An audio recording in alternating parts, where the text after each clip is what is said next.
Everybody, you're about to listen to my interview with Oren Charnoff, and he is the co-founder and CEO of Fondue.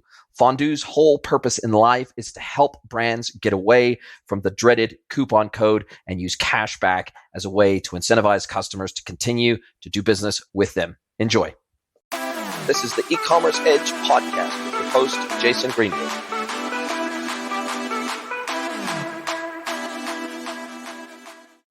Hello, everybody, and welcome to another episode of the pod. I have another amazing guest for you out of Tel Aviv. We seem to have been on a roll lately with Israeli tech and e-commerce startups, so I'm really excited to speak with Oren Charnoff, and he is the co-founder and CEO of Fondue.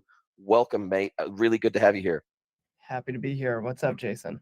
Oh, mate, it is really cool to be speaking with you today. Fondue, obviously a famous European dipping sauce part of their cuisine, but that's clearly not what you guys do. That is correct, although we have plenty of room in our hearts for the authentic fondue itself. Absolutely love it, mate. It's definitely a memorable name, memorable brand. So well done on that. Now, you've got an investing background. You've been a venture leader. You have worked in industry for quite some time, but for the last almost 2 years now, you've been running Fondue and the whole idea behind Fondue. I've never used you before, but as I understand it, you guys are really looking to shake up the e-commerce market by completely eliminating the need for merchants to use coupons. That is correct. We believe that the devil has been reincarnated into the form of coupon codes, bleeding brands a margin, and we are here to help e-commerce brands overcome their coupon code addiction with a strictly better way to discount. Tell us how, I guess in the first instance, tell us how Fondue came to be. Were you scratching an itch? It doesn't appear that you at least were a merchant immediately before starting up Fondue. Did you just recognize a gap in the market and say, look, we think we've got a better way? Or were you scratching an itch at the same time? Sure. So this really came about from one of my co-founders who, while he was completing his PhD in machine learning and public policy at Carnegie Mellon, he did what most doctors do, and Dr. William Herland started and ran and sold an e-commerce brand. And while he was there, he was really, as the academic that he is, taking notes of what was pretty terrible for him and from the other brands that he met, the other founders. And it's there where he learned he was super addicted to coupon codes. They were appearing on so many purchases. And he was thinking to himself, how many of these people really actually need this discount to convert? Because his opinion at the time was, if you're buying anything D2C directly from the brand, it's strictly more expensive than if you were to buy some competitor's product on Amazon or Alibaba. So it means you're brand first and price second. And yet the amount of shoppers who were having coupon codes applied was just totally didn't align with this brand first, price second mentality of D2C Shopify. So it was there where we really dug in and we looked at how prevalent coupon code and discounting was. And then from the investor perspective, having invested in and looked at a number of brands, we saw how this depleted margin. So then that's really where we came to the realization that coupon codes as a discounting technique are a problem and that there must be a more profitable way to do this and maybe even a higher converting way. So it's from William's experience as an operator, my perspective of seeing a number of brands as an investor is that coupon codes are the best technology to make less profit guaranteed. Absolutely love it. And I guess that observation led you to build the platform, led you to build out the concept of replacing coupon codes with cashback and to allow brands to implement that quickly and easily on Shopify, your Shopify app. Plus, you also integrate out of the box with Klaviyo, Attentive, PostScript, and you've got a whole pantheon of apps that you integrate with here, at least in terms of communication with the customer, in terms of how the cashback process works. And as you state on your website, it's enabled by a super simple UTM code that you can easily add to any single link, email, SMS, pop-up, influencer, referral partner, however you want to disseminate that information. You can get that out there through a simple URL link that then is tracked, I'm guessing via JavaScript snippet by Fondue when someone hits the site so that they get the appropriate cash back on their purchase. Totally. So as opposed to a pre-purchase discount of a coupon code, shoppers complete a purchase at full price, knowing they're eligible to claim a cashback. Now, some shoppers might not claim it, and some shoppers might claim it. And then in the event that they do claim it, we see they can either take $10 as cash or $15 as site credit. So between shoppers who simply never claim their cash back and those who do, but they take the greater value of the reconversion of site credit, it's way more profitable. And you can let shoppers know that this purchase is cashback eligible on really any marketing campaign, ads, influencers, and affiliates. But where nearly all of our brands begin is through the Klaviyo PostScript Attentive Recarts of the world, the welcome series, in the retention marketing flow of the pop-up and the email and SMS flow pre-purchase, where the pop-up probably said before get $10 off, and then with us it could say get $20 back. And you can measure with this different discount 3 main metrics. List growth, do you build a bigger list by offering a cashback incentive? Net revenue from the welcome series, do you sell more stuff with a cashback at discount as opposed to coupon code? And then profitability, which is based on the redemption data, did you make more profit per sale? And the power of Klaviyo, Attentive, and PostScript and the like is their native A/B testing functionality, where it's not this biased SaaS founder saying, I've got great fintech, but rather Klaviyo and Attentive can measure the list growth, the AOV, the click-through rate, the conversion rate, and most importantly, that revenue on the cashback discount versus the coupon code. So while we're used in so many different marketing mixes, tactically, nearly every brand starts off with retention, specifically the pop-up and welcome. And I guess that for me, that leads to an immediate 2 questions. Is this something that is typically running on the site at all times? Therefore, someone can reuse, I guess, that link, or is that something that is typically campaign driven, meaning that on specific purchases or during a specific period, use this URL with this specific UTM code, and you're automatically going to qualify once that UTM code is triggered with that custom URL? So Are you finding that most merchants are running this type of program continuously and are always notifying via, say, for example, a site pop-up on site landing? Or is this something that they're using on a tactical, more campaign-driven basis? Yeah, it's an awesome question. So what we aim for ultimately is to be systematic. So this is something that's continually used. And nearly every brand does that with the pop-up and welcome series flow. Most first-time shoppers get a pop-up, and that's up to the brand, right? When does the pop-up appear? Does it always appear? But when it does appear, what we advocate for is that it ought to be a cashback discount as opposed to a coupon code. And then in that welcome series thereafter, if the brand is discounting, they should do it with cashback because it converts better and it's way more profitable. But if the brand wants to begin and try it out for a July 4th email, like, we'll take it. But our bread and butter is the systematic continual volume of the pop-up and welcome series. But then the brands typically go from there and then they graduate to cart, browser, checkout abandonment, promotional emails, ad influencers and affiliates, and also the holy grail of site-wide. But generally, to answer your question super narrowly, this is typically used systematically in the pop-up and welcome series continually.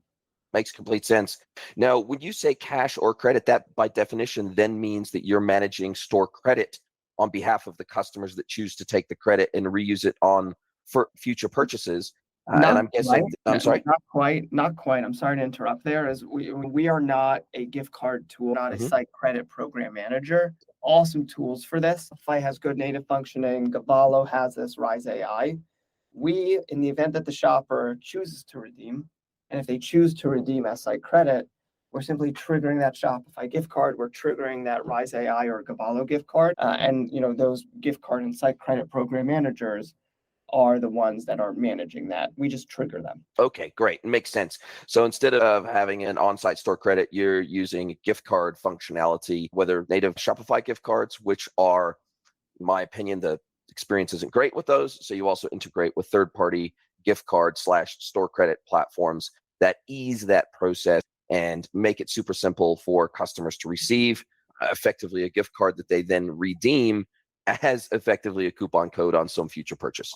Yeah, we are literally a UTM link that is used wherever coupon codes would be. And that is truly it. Wow. And so your platform is super simple, but I guess from my perspective, the value add of your platform is all of the third-party integrations that you have built out using and leveraging the reach of those third-party platforms that so many existing Shopify merchants already have. I'd say the vast majority of Shopify merchants out there, or at least a huge percentage of them, are using a Klaviyo, a PostScript. They're using an existing marketing automation provider. They're using an existing gift card provider or an existing store credit platform provider. Over 8,000 apps in the App Store. The apps are prolific, but to me, it feels like the energy that you've gone to tap into and leverage the existing Shopify ecosystem is what makes your platform so special and so easy for merchants to use. Yes, I agree with everything that you said.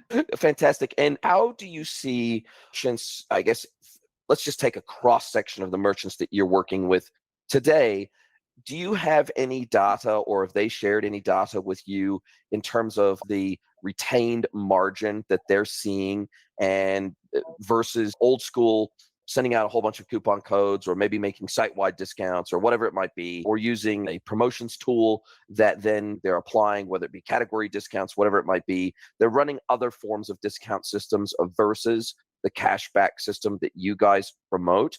Do you have any, I guess, metadata around the additional retained margin that your merchants would typically see versus those other discounting/promotional systems?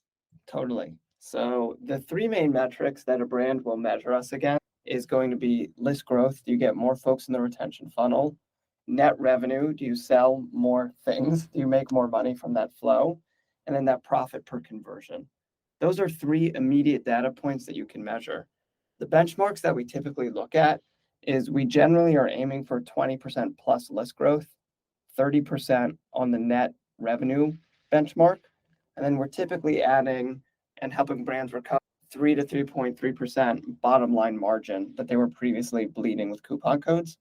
So we have best practices of what's the type of language, the type of design to be best implementing our fintech solution of cashback.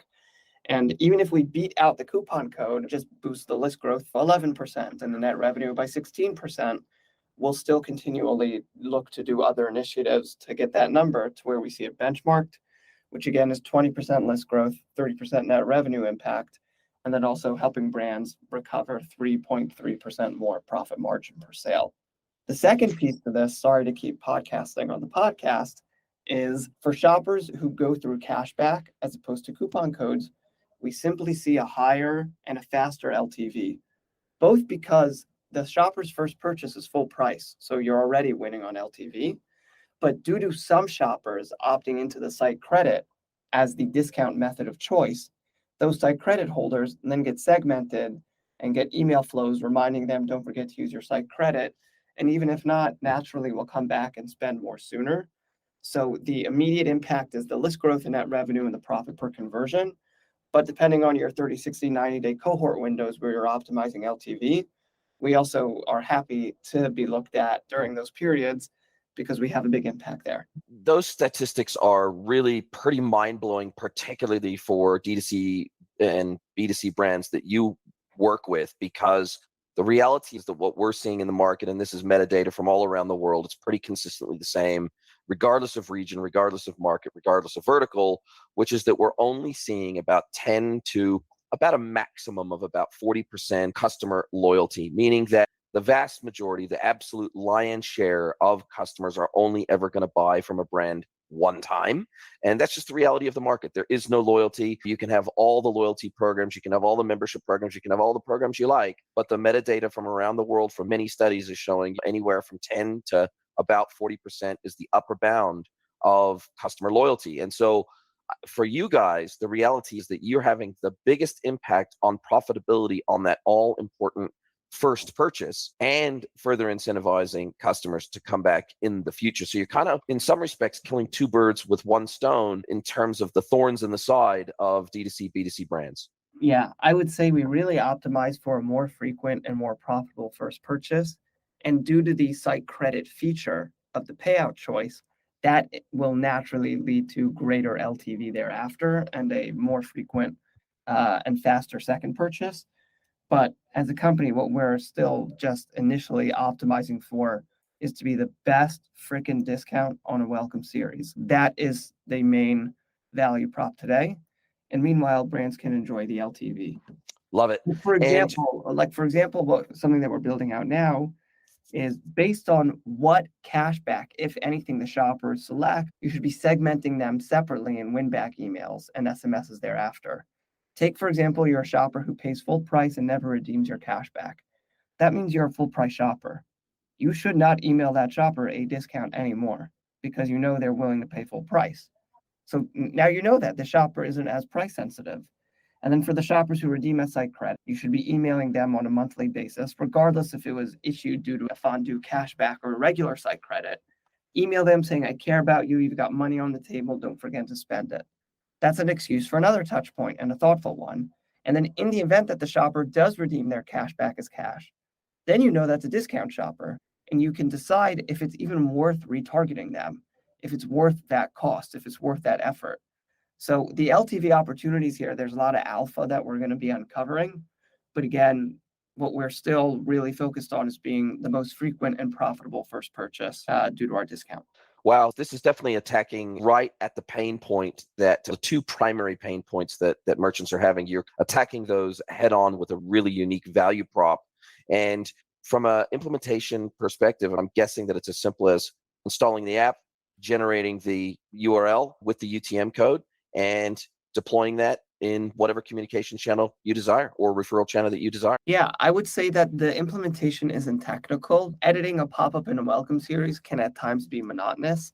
So what we often do is the brands will just add us to their Klaviyo Attentive PostScript Recarb tools, and then we can just mirror their existing flow, set up an A/B test for them to approve, and then it goes live. So we'll help out with the implementation, or a number of our agency partners also can do that as well. Amazing. And you guys have been operating for around 2 years now. And how many, just ballparking, I don't expect you to give me commercially sensitive information, but what kind of adoption rates are you seeing within the Shopify ecosystem? Are you seeing good adoption rates? I see a pretty long list of pretty well-known brands cascading across your website. So obviously you're seeing pretty high adoption rates. Do you feel, from your perspective, that you really have any competitors in the market doing anything like you're doing? Or do you feel like this is a completely blue ocean opportunity and you really don't have competitors out there? And by definition, you're going to be the default choice for this type of solution. Yeah, no, we compete with coupon codes, right? Yeah, That's our yeah. competitor, and they're the devil. Love the passion. Yeah, but that's who we're competing with. But look, Wow. the definition of the Shopify app ecosystem is like an economics 101, perfect information leads to perfect competition. And like we think there's a race to tackle the coupon code profit eating problem. And we suspect others will get onto what we're doing because we've really only started to do sales and marketing and earn at the beginning of this year, so in January of 23. And we've got hundreds of brands using the product, a number of 9-digit brands, 8-digit brands, also 7 and 6s. And like between my co-founder and I, our calendar is just simply booked with installs and demos over the next 8 weeks. It's been a lot of fun. The market's really taking well. And like we have our like brands who are our public advocates or offline advocates for that. And a number of our agency partners. Shout out to AMB, shout out to Structured, shout out to the Snow Agency. These folks have just been incredible credibility proof points and advocates who are dramatically scaling this out to a number of their. That is super exciting. Partnerships are the way to go, especially for apps that are seemingly so simple, but yet you do need, apart from paying super high CAC for your customers and trying to pay for performance marketing or whatever to get the word out to D2C, B2C brands and appearing on podcasts like this one, agency partnerships really are the bread and butter of a lot of these apps. The reality is those partners are the ones that have access to these great brands. They're already doing implementations. They're already making recommendations about how they can improve their profitability over time. And so obviously, if you can generate these really important relationships and partnerships, then that's a very important part of the overall GTM strategy for platforms like yours. And then I guess that combined with your simple pricing model has to be a very powerful 1-2 punch in terms of your GTM. Just looking at and understanding your pricing here. It's pretty straightforward. It's really simple. 0 usage fees, 30-day free trial, and then you've got one fixed price for everybody. There's not 3 or 4 SaaS tiers like many apps have. You've got this one tier, $65, billed monthly, unlimited cashbacks, white glove onboarding, and really all the functionality of the platform bundled up for $65 a month. And from my perspective, any brand that can't afford $65 a month probably doesn't deserve to be I agree with everything that you said. Love it, mate. Love it. And what is next on your radar, if anything, in terms of maybe functionality, enhanced functionality that brands are asking for today from you, or what might be on your roadmap to further enhance and extend the platform? I'm guessing that your primary focus is additional integrations with other third-party platforms, especially as they emerge into the ecosystem that may be able to enhance the reach of your platform. What's on your radar? Yeah, so it's doubling down on where we are today is the best discount, the most profitable and highest converting discount to be used in the Welcome series. So it's doubling down on our partnerships, both with those agencies and the retention flows, but also with the Klaviyo, Attentive, and PostScripts of the world. For us, like I spoke about that segmentation based on what shoppers choose to create that as tags inside of Klaviyo, Attentive, and PostScript is the most requested feature. So that is what we're focused on. Like the goal for the next 12 to 24 months is just Welcome series, the default discount that folks use. And are you guys looking to expand outside the Shopify ecosystem to any of the other platforms out there, the Adobe Commerces, the Big Commerces, the VTEXs, the Salesforce Commerce Clouds? Are you looking at reaching out to any of those other platforms and extending your functionality and technology into their platforms and their ecosystem partners as well? Yes, we've been asked that a bit, but the Shopify ecosystem is just so efficient to grow in that we're just super happy to stay where we are. Man, niching down is a superpower. Absolutely love it. You're super focused and doing what you do well and making sure that your merchants and technical partners and agency partners have a fantastic experience working with you and are well supported by you, and you're helping to get the word out. So love the level of focus. Absolutely love it. Love it. And if merchants want to find out more about you or about Fondue, just for everybody's knowledge, the URL for you guys is getfondue, so getfondue.com is where they can find out more about Fondue, book a demo, find out about the app, or go to the App Store and find your app. But would you prefer, in the first instance, that people primarily go to getfondue.com, reach out to you on LinkedIn or any other contact channels you prefer if people find out more about you? And Twitter are great, and I would totally reach out to us before just installing the app. Our self-serve isn't awesome yet, to be totally honest. Love the transparency. You're very clear on the website that you do have this white glove onboarding service, and that it does take a little bit of hand holding, which is great to know right up front, that people can reach out, they can book the demo, and then presumably once they sign up, then they effectively deal with customer success, whether that be you, your partners, or I'm guessing you've got a small team standing behind you to help onboard new customers into the platform. Yeah. Great. And we're now coming to the end of our time together, and I now get to flip the script and hand the microphone over to you and let you ask me one question, any question you like. It can be personal, can be professional, and I'm really looking forward to hearing what you come up with for me today. So I'm going to turn the microphone over to you, Oren Charnoff from Fondue. What is your question for me today? So what's an opinion that you've got, something that you believe is going to happen in the e-commerce market in the next 12 to 24 months? That's a pretty unique view of your own. The classic, what do you believe that others don't? What's your contrarian take on e-commerce over the next 2 years? Yeah, look, that's such an interesting question. I love the way you asked that. And I don't necessarily think that I'm a contrarian so much as I try to really keep my finger on the pulse of what's happening right now. I have certain hypotheses based on patterns I'm seeing emerge, that similar patterns that I've seen emerge over the last 20 plus years of doing this. But do I have a crystal ball? No, I don't think I do. But what I am seeing is that I'm seeing further margin compression in the market. And what I'm seeing, particularly from the D2C space, that maybe because I specifically work with so many B2B brands, that maybe not a lot of other maybe pundits aren't seeing, is that I'm seeing a cross-pollination and a proliferation of channel mix. And what I mean by that is I'm seeing a ton of D2C brands establishing a wholesale channel via B2B e-commerce. And I'm seeing a ton of formerly sole B2B brands establishing a D2C channel alongside and in parallel with their existing B2B channel. And in all cases, that is all about de-risking their business. It is about how, if we're a pure D2C play today, and we're seeing rising CAC costs, we're seeing low customer loyalty, we're seeing low LTVs, what is one way we can combat that and stabilize our business with uncertain markets? Okay, let's establish a B2B. Let's establish a wholesale channel. Let's broaden our distribution of our product, and let's de-risk our business. That's what I'm seeing, and I'm seeing the other be true. I'm seeing B2B brands saying we need to get closer to our customer. We need to have a tighter feedback loop, a faster feedback loop. We need to de-risk our dependence on our existing distribution channels and the monopoly they have over our distribution. And we need to establish a D2C channel, even if it only ultimately composes 25% of our business. It's de-risking our dependence on that B2B distribution channel and route to market. So those are the two things I'm seeing. And especially during COVID, that really became true, especially as B2B sales reps, for example, couldn't go out to market. Field sales reps couldn't go and see customers on site. Those are the two emerging trends that I'm seeing really take hold in the market based on my unique position in the market. And I see that trend growing massively as uncertainty grows in the market over the next couple of years. Got it. Yeah. No, I agree. Oren, it has been an absolute pleasure speaking with you today. Thank you for sharing from the coalface of what you're doing in the market, the trench work that you're doing with brands every single day, and the work that you're doing to banish the tried and true coupon code to the rubbish bin of e-commerce. And I look forward to seeing what you do next. And look, let's talk in another 12, 18 months and see what you've done with Fondue in the meantime. Let's do it. Look forward to it, and I wish you every success. Speak soon. Are you a B2B or D2C e-commerce merchant? Then head over to greenwoodconsulting.net to learn how we can help you scale your business.